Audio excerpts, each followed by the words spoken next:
Nasa ating pong linya ngayon ang isa sa mga biyuda ng SA 44 para lang ho natin alamin so far po kung ano na po ang sitwasyon ng mga naiwan, particularly po doon sa mga naipangako po naman ng gobyerno na tulong po sa naiwang pamilya. Ating pong kausapin ngayon si Julie Kayang-o, ang asawa po ni PO1 Gringo Kayang-o na miyembro nga po ng Special Action Force. Julie, maganda umaga. Magandang umaga, sir. Si Ted Filon ito, no? At si Chacha sa ating programa sa 1PH. Yes, sir. Kumusta na kayong mag-anak ngayon? Itong mga anak mo, kumusta ang pag-aaral? Mm. Yes, sir. So far, okay naman po kami nitong mga nakaraang taon. At maraming salamat po sa Diyos at hindi po kami pinabayaan. Amen, amen. 10 years ago na ito nangyaring ito, no? Bagamat mahirap nga na Yes, sir. ating gunitain at makakadagdag sa ating, alam mo 'yon, sa ating lungkot, pero ako naman ay nakakasiguro din ano na sa paggunita nating lahat dito ang pag-alala din sa kabayanihan nga ng iyong mister ano nitong si Gringo. So far itong anak Yes, mo, sir. kumusta ang mga pag-aaral nito at yung naipangako ng gobyerno na kaukulang scholarship? Kumusta naman? Yes, sir. Tungkol sa scholarship, sir, ang ang ginagamit po namin na scholarship is yung sa NAPOLCOM kasi hindi po namin magamit yung Valor. Hindi ko alam. Pero kung sana bigyan kami kung paano gamitin yung scholarship ng Valor para Mm. kahit na, oo, kasi yun is 100% na walang babayaran. Pag yun ang gagamitin namin, ah, hindi katulad ng sa Napolcom is meron silang specific lang na amount na babayaran doon sa tuition ng mga bata. Pero kahit na papano is nagpapasalamat pa rin kami kasi na naibigay naman nila, natutulungan naman nila kami doon sa kung paano namin i-accomplish yung mga papers po ng pag ano dito sa scholarship ng mga bata sa Napolcom po. Yung Medal of Valor ka mo, no, na scholarship ang iyong gusto nga na makuha. Ang PMP ba mismo, hindi kayo nabigyan dito ng guidance paano maka-avail nito, makakuha nito? Hindi po, sir. Nagtanong na po kami pero hindi pa wala pa kaming ano kung paano ba namin 'yun ah, gagamitin. Hanggang ngayon magmula ng magsimula yung proseso ng scholarship. So dito sa Napolcom scholarship ninyo, papaano ang arrangement dito para sa dalawang bata? Depende po sa grade, sir. Yung isa, yung sa elementary is 18 hanggang high school po, Hmm. 18,000 ang ang covered nila na babayaran. Oo. Itong 15 anyos mo ngayon at saka 12 anyos, ano ito, pareho bang lalaki ito? Ano ito, babae? Babae po, sir, babae po. Parehong babae? Yes, sir. Oo. Ano ng grado yung 15 years old tsaka yung 12 anyos? Grade 9 tsaka grade 6 po. Mm. Saan sila nag-aaral sa ano ba sa public school? Hindi po, sir, dito po sa private po, Diyan yan sa Bontoc. sa Baguio po. Sa Baguio Baguio. po, sir. Okay, sige. So, Yes, sir. oo, kung private school, hindi sagot lahat ng ano ng Hindi po. gano'n. Kasi ang pagkakaintindi namin Oo. dito at narinig ko mismo ang ipinangako dito ng gobyerno, yung kanilang pag-aaral hanggang sa hanggang sa makatapos ay libre, no? At wala nang hihingiin pa ng mga grades, kumbaga, no? Kaya talagang sasagutin ng gobyerno ang pag-aaral ng mga bata. Sa ngayon, yung binabanggit mong sa Napolcom, 18,000 every year yon sa bawat isang bata? Yes, sir. Yes, sir. Oo. Kung 18,000, nag-aabono ka pa para doon sa karagdagan ng pambayad sa tuition. Yes, sir. Definitely. Kalahati, gano'n. Hmm, Hindi ka ba lumapit mismo sa PMP diyan sa Cordillera para humingi ng tulong, maka-avail kayo ng 100% scholarship? Wala po kasi kung naka-avail ka na sa isang scholarship, dapat isang scholarship lang ang gagamitin daw. Hindi na puwedeng dalawa, gano'n. So 'pag Napolcom na lang ang gagamitin mong scholarship. 'Yun naman po ang advice sa amin. Ah, Kaya sin nga sabi namin, mm. yung sa Valor sana kung paano namin magamit yung Mhm. scholarship ng Valor Alam mo, maganda rin po. 'to na nagkaroon tayo ng panayam dito 'no. Tatawagan namin ang DILG 'no at ang PMP dito sa isyung ito. Kung papaano nga ang Medal of Valor Scholarship na binabanggit mo. Kasi nga nagtataka kami kung bakit ganito ang sitwasyon. Mabuti nga't nakausap ka namin. Kasi Opo. kung isa lang ang gagamitin mo, pupuwede ka namang kumbaga mag-apply sa PNP, sa Valor Scholarship na 'yan, and you can drop the NAPOLCOM scholarship. Pupuwede ba 'yon? Puwede naman po, sir. Kasi yearly naman pina-process Mm, yung papers kung i-avail mo yung mm, mm. scholarship sa Napolcom. Okey. Sige, so 'yan ang Yes po. 'yan ang ating mission ngayon sa aming programa. Gagawa kami ng kaparaanan para matawagan itong PMP tsaka yung DILG for this particular Thank concern Julie. thank you Oo. po. Ano ang ambisyon ng mga bata? Anong kanilang nasasabi na gusto nilang kuning kurso sana? Yung isa po is nursing, saka yung isa is PNP po. Ah, Sana po talaga. gusto rin magpulis nitong bunso? Oh, yes po. So, inspirasyon niya siguro si papa niya, 'no? Opo nga, kasi hindi niya maalala kung ano yung mukha ng papa niya kasi ah, nag 2 years old lang siya that time kaya talagang wala siyang maalala kahit sasabihin ko, "Naalala mo ba ang papa mo?" Hindi daw niya alam 'pag napapanood lang niya yung mga videos nila, doon lang niya siguro maano na, "Ay gano'n pala si papa." Parang gano'n. Mm. Itong 15 anyos 'no, she was 5 years old when this happened. Meron naman siyang memories kay papa niya. Yes, sir, kasi 5 years old siya that time. Mm, mm. Um, Kailan humuhuling nakausap si Gringo, bago mangyari ito, itong January Ang 25 incident? Oo. Ang huli niyang tawag sa akin is nung papunta na sila doon sa Maguindanao. Parang ano na, on the way na sila doon. After that, sabi niya is, basta tatawag na lang ako pagkatapos ng mission kasi mga 2025 or 26 ang balik namin sa Sambo, sabi niya. Mm. Kaya hinihintay ko yung tawag niya ng 25 ng umaga hanggang sa ano, wala akong ma-anong tawag.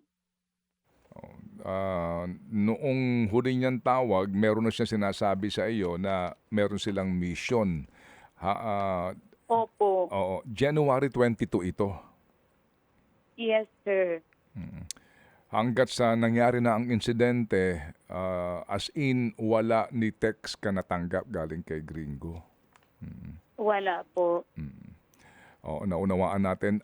Sa ngayon, yung bang ilang mga byuda ay merong ba kayong asosasyon o grupo para sa paglalakad no ng mga kailangan ng mga bata ay mas malakas ang boses ninyo? May ganun ba kayong grupo? Meron kaming grupo pero hindi siya, wala kaming ano, parang wala kaming malapitan ba na kung kasi last time nag-ano kami, paano ba natin gagamitin itong Valor kasi yun nga Mm. talaga yung naging problema namin nung Mm. magpipasok na yung mga bata. So yun, meron namang nagtanong dun sa PNP sa Bikutan pero hindi daw din nila alam kung paano yun, kung paano ang process nun. Magtatanong daw pa sila Mm. pero Mm. hindi na namin na-follow up po. Mm. Mm. Oo, O sige, so maganda nga ito, sabi ko kanina, no, na nalaman natin ito para matawagan natin, ano, ang mga dapat na tumulong sa inyo, lalo pa at magkokolehiyo itong panganay mo, no? At sigurado tayo mas Yes, sir. malaki-laki din ang gastos niyan kasi nga nursing at nasa private school siya. O sige. So Yes, o sir. sige. So Julie, um Yes, sir.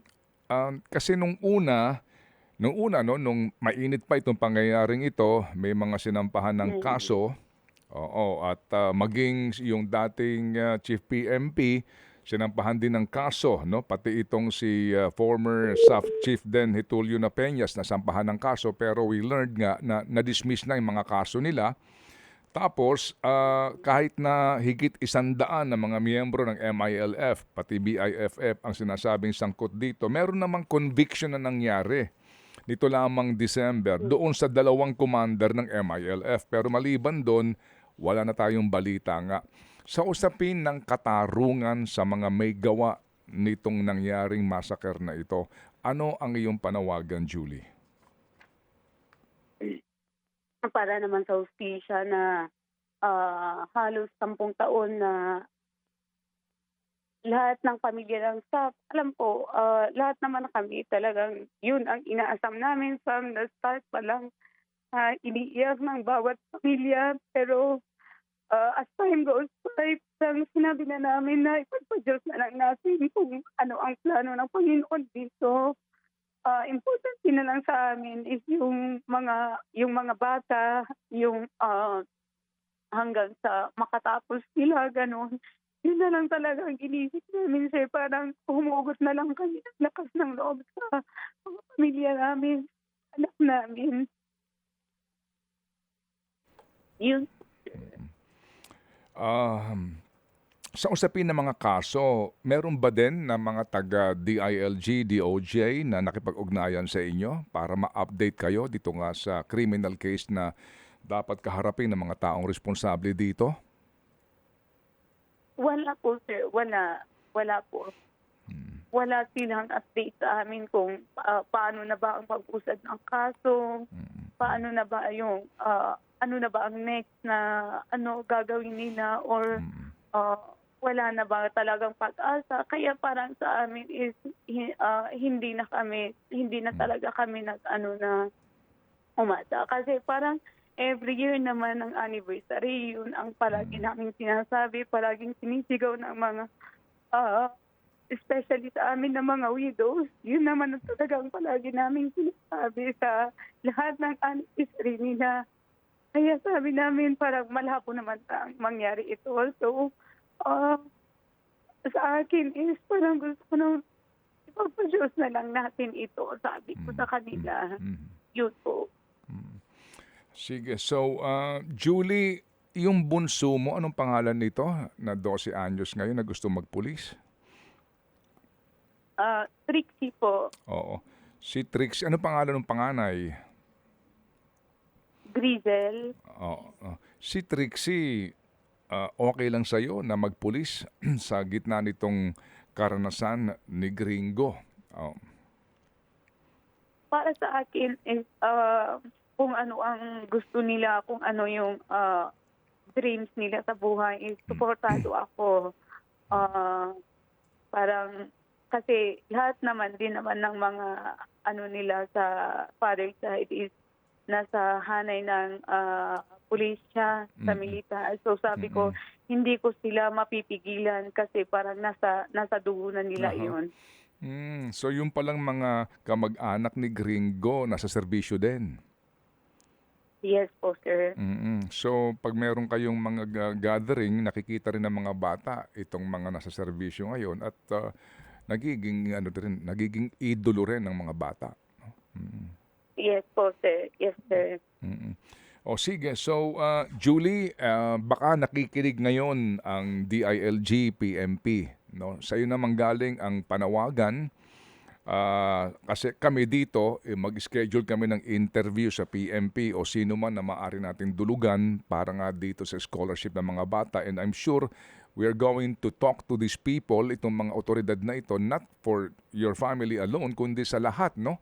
ng mga pamilya na pinangakuan nga ng full scholarship pero hindi pala ganun ang nangyayari ngayon. Sige, anong iyong panawagan sa kanila, Julie? Go ahead. Yes po, good morning sa ating DILG, especially kay Sir Remulla, sa ating kapulisan. Nagpapasalamat po kami na nitong Sabado po is nandoon kayo sa amin para sa amin. At gaya po ng sinabi ni Sir Remulla about doon sa hustisya na parang nababaliwala na, parang wala na. So, salamat po ulit sa pagbanggit kasi talagang hindi ko na po nabanggit yun kasi parang malabo na po para sa amin.